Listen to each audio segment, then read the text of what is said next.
ثاني أكثر تعليق يجيني إنه خلي شعرك كيرلي طرفة، لا تستشورينه.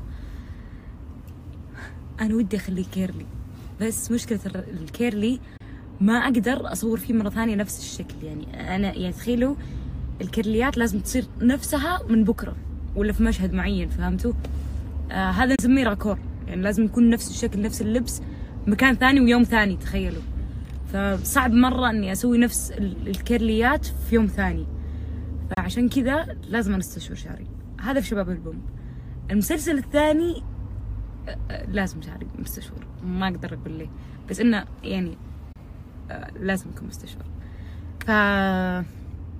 عشان كذا وبس. ولا أنا والله مرة ودي إن شعري يكون كيرلي وما أعرض الحرارة ويعني يطلع حلو، بس ما أقدر أسوي شيء.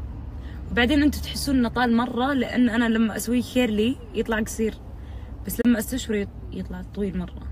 فعشان كذا أغلب الكومنتات يقولون كيف طال شعرك بسرعة؟ ما طال بسرعة، هو طويل، بس إن أنا أسوي كيرلي فتشوفونه قصير وبس. مبسوطة صراحة على شعري الطويل بس.